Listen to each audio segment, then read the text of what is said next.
Bien-aimés dans le Seigneur, vous qui nous suivez en ce moment, j'aimerais vous dire que Dieu vous bénisse. Vous savez, vous serez déjà habitués dans cette émission à commencer à nous suivre dans ces grands thèmes que nous avons démarrés, qui est intitulé « Totale adoration ».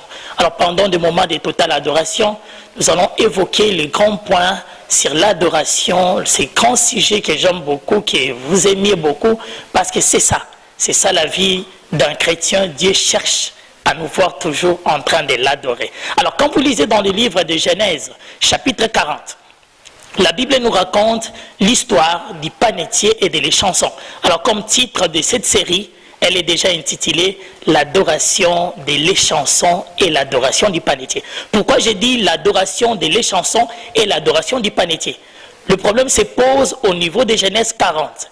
Joseph, qui était chez Potiphar, a été amené prisonnier dans la prison royale. Quelle chance! Parce que d'autres pouvaient considérer cela comme un malchance de donner, mais c'était une chance pour Joseph d'aller se retrouver dans la prison royale. Parce que dans la prison royale, on arrête que les hauts cadres.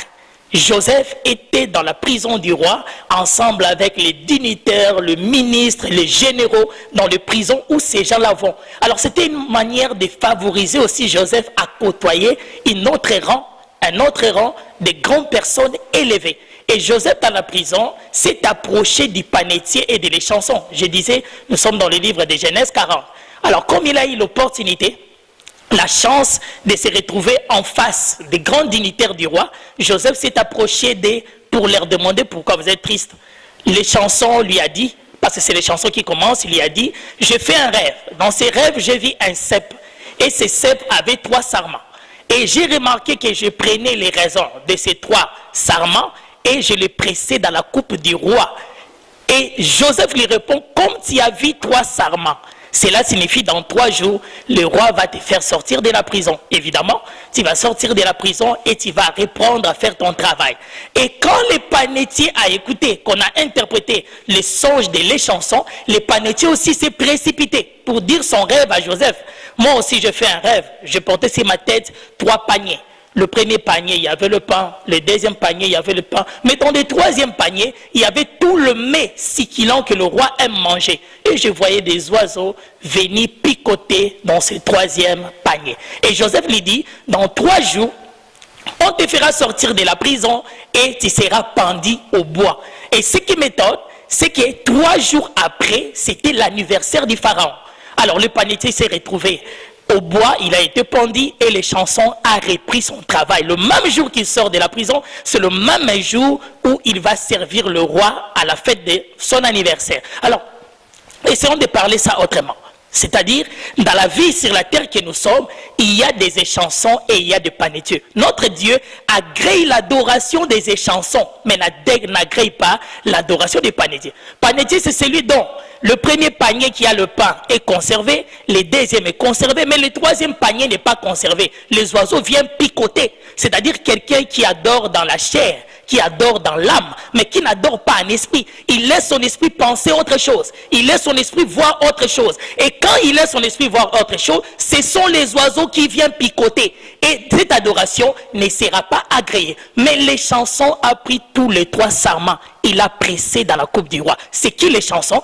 Alors, j'aimerais vous rappeler un peu. L'histoire de l'Égypte nous montre que les chansons étaient une personne qualifiée. Ce n'était pas n'importe qui pouvait devenir un chanson. Parce que chanson était une personne qualifiée qui allait dans le marché acheter des raisins pour le roi, qui venait les presser lui-même parce qu'on ne permettait pas qu'on achète au roi le vin. Les chansons devaient les fabriquer lui-même. Il va presser dans la coupe et il va mettre au roi. Alors souvent en Égypte, ces titres-là étaient donnés aux neveux, étaient donnés aux cousins, aux frères du roi, parce qu'il a confiance en lui. Alors qu'est-ce qui fait que les 2 se sont retrouvés en prison? C'est que le roi mangeait, il a vomi. Et directement l'entourage du roi a compris que le roi était empoisonné. Comme le roi est empoisonné, soit c'est les chansons qu'il a empoisonné, soit c'est les panetiers qu'il a empoisonné. Alors on amène tous les 2 en prison, afin qu'on fasse l'enquête pour savoir qui a tenté d'empoisonner le roi. Les jours où ils sont sortis de prison, on a pendu les panetiers, c'était lui les responsables de l'empoisonnement du roi. J'aimerais dire à quelqu'un, le vin nous parle du Saint-Esprit. Et le pain nous parle de la parole de Dieu. Dieu ne cherche pas les adorateurs de la parole, le pain, mais il agrée les adorateurs du vin. Parce que le vin fait en sorte que le roi puisse devenir en quelque sorte ivre, le roi puisse devenir fou. Mais le pain fera que le roi puisse être rassasié. Le roi aime les chansons, celui qui fera en sorte qu'il devienne fou. Ok, ce n'est que l'adoration, le vin véritable qui lui rend fou, qui le rend ivre. Ok, vous verrez que les chansons n'ont pas pu empoisonner le roi. Parce que c'était un homme fidèle. Mais souvent, vous, les panetiers, c'est vous qui empoisonnez le roi.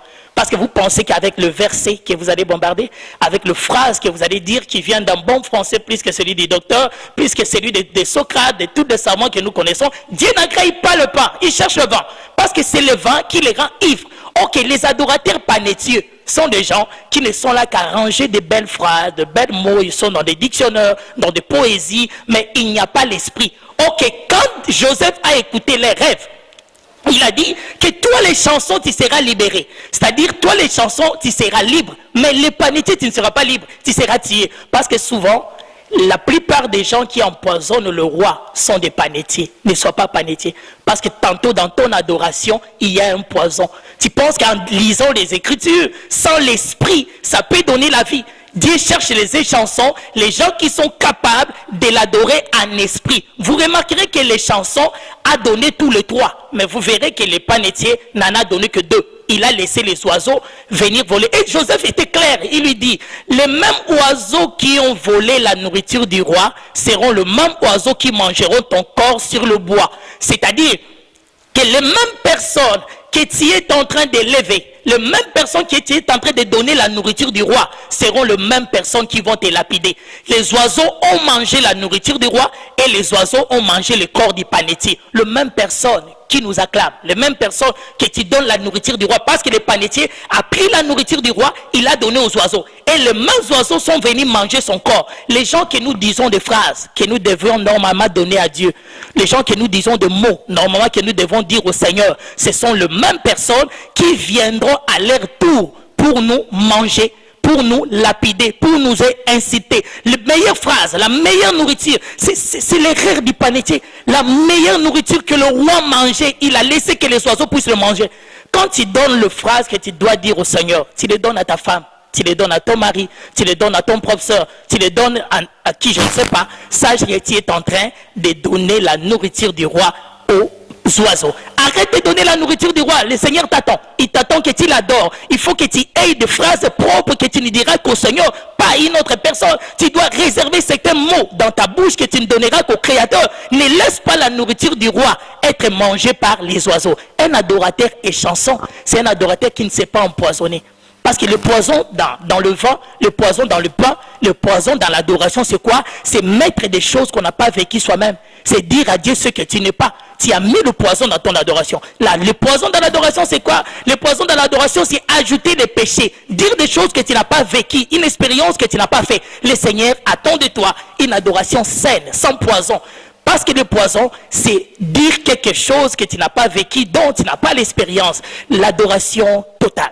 Totale adoration signifie j'adore Dieu dans la chair, le premier panier, j'adore Dieu en esprit, j'adore Dieu dans mon âme, je lui donne tous les trois. C'est que quand je suis prosterné, même mon esprit est prosterné, même mon âme est prosternée, je ne laisserai aucune chose me distraire. Quand je suis en train de parler en langue, mais de l'autre côté, je suis en train de marcher, je suis en train de donner, je suis en train de causer avec quelqu'un. Non, non, cette adoration n'est pas totale. L'adoration totale est le corps, et l'âme, et l'esprit est concentré à une même chose. Le Seigneur t'attend. Il veut que tu sois un vrai, un bon adorateur. Mais pour que cela arrive, tu dois lui donner une adoration totale. L'adoration du panetier a du poison à l'intérieur. Mais l'adoration de la chanson, elle est totale, elle est parfaite. C'est ce que le Seigneur attend de toi. Deviens un adorateur. Que Dieu te bénisse. Surtout un vrai adorateur.